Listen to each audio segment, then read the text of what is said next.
তোমাদের রবকে ভয় করো। যারা ভয় করেছে বিবেক অনুযায়ী আমরা সবাই বলতে পারি, যারা ভয় করেছে একমাত্র তারা ইসলামটাকে কবুল করেছে। কথা বলেন ঠিক কিনা? কিন্তু আল্লাহ তাআলা তো আরো বলেছেন,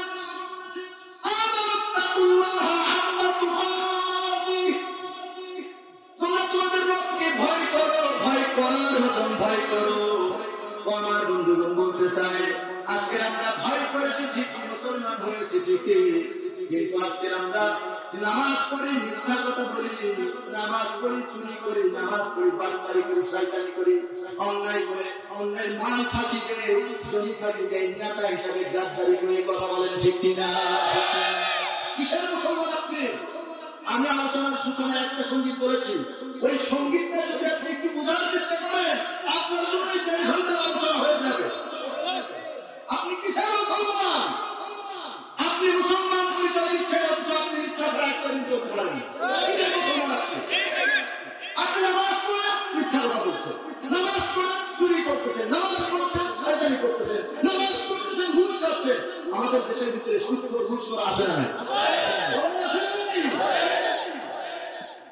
নেতা সাহেব নানান রকম স্বপ্নের বাণী সময় চেয়ারটা একবার দখল করতে পারলেই হতো। নেতা সাহেব যখন নির্বাচনের সময় এসে যায়, তখন নির্বাচনী বক্তব্য নিয়ে সবার মাঝে মানে দরবেশের বেশে দাঁড়িয়ে যায়, আমার বাচ্চারা আমি বদনা মার্কা নিয়ে আপনাদের সামনে হাজির হয়েছি। আপনারা এই বদনা মার্কায় ভোট দিবেন, পাস করতে পারলে পাস দিয়ে দেবেন। কথা বলেন ঠিক কিনা? আজকের তথাকথিত নেতাদের এই সমস্ত হচ্ছে কিনা আপনারা বলেন? আমি যদি বদনা মার্কা যদি পাস করতে পারি, তাহলে আপনাদের নিঃসন্দেহে পাস দিয়ে দেবেন। ভোটের আগের দিন পর্যন্ত লাল পানি গঞ্জা খাইতে খাইতে পেট ফুলিয়ে দেয়, নির্বাচনের পরে নির্বাচন আপনাকে এক কাপ চা দেয়, দিবেন ওদের চামচা ধরাধরি চামচা রয়েছে, ওরাই সবাই। আমার বন্ধুগণ যে কথা বললাম, আপনার ভেতরে যতই আপনি মুসলমান দাবি করেন, আপনি কোনদিন কসম খোদার মুসলমানের বাচ্চা হতে পারবেন না। উদাহরণ দিই, মনে করুন একজন এমবিবিএস ডাক্তার, এই এমবিবিএস ডাক্তার কিন্তু এমনিতেই হতে পারে না। এই এমবিবিএস ডক্টর হতে তার বছরের পর বছর সময় নষ্ট করতে হয়েছে, পরিশ্রম করতে হয়েছে, শত শত বইপত্র তাকে পড়তে হয়েছে, বিভিন্ন এক্সামিনেশনের ভিতরে তাকে সাকসেসফুল হতে হয়েছে, তাকে সাফল্য লাভ করতে হয়েছে।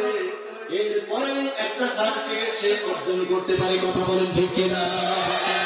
25 বছর 30 বছর ধরে পড়াশোনার পরে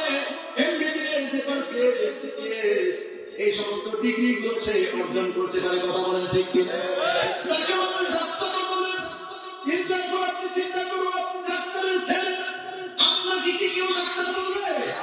ডাক্তার বলবে? ডাক্তার হতে হলে আপনাকে পড়াশোনা করতে হবে, তারপরে আপনি ডাক্তার। কিন্তু আপনি ডাক্তারের ছেলে, এখন আপনাকে কি বলবে? ওইটাও হয়ে ডাক্তারের বলবে?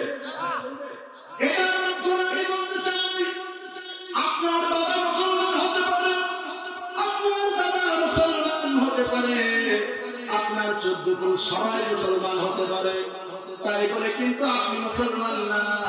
আপনার ভেতরে যদি মুসলমানের সেই চিন্তাগুলো না থাকে, আইন কানুন গুলো যদি আপনি প্রাধান্য না দেন, কোরআনের বিধিবিধান অনুযায়ী যদি আপনার জীবনটাকে আপনি পরিচালনা না করেন, কসম খোদার হাজার বার মুসলমান পরিচয় দিলেও আপনি কিন্তু মুসলমান হতে পারবেন না। কথা বলেন ঠিক কিনা?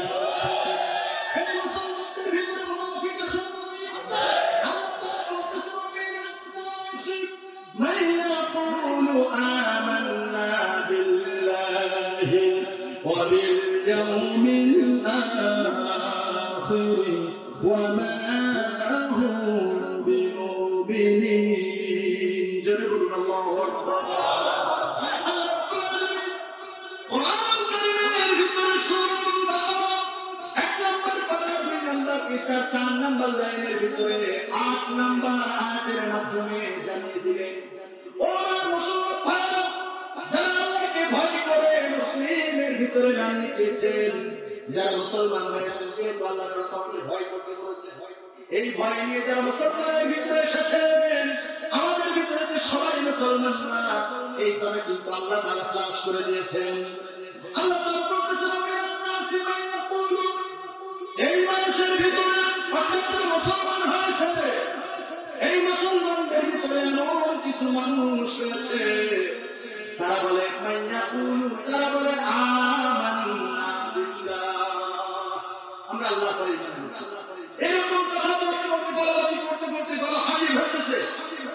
আল্লাহ তাআলা বলতেছেন তারা যখন কোন দাবি করতে না কেন তারা দাবি করে কি আমান্না বিল্লাহ ওয়াবিল আখির, আমরা আল্লাহর উপর ঈমান এনেছি, আখিরাত দিবসে করব। আমার বন্ধুগণ এইভাবে যতই বলুন আল্লাহ তাআলা তাদের বলছেন আমরা মুসলিম, তারা আসলে মুসলমান না। কার কথা এটা? কার কথা?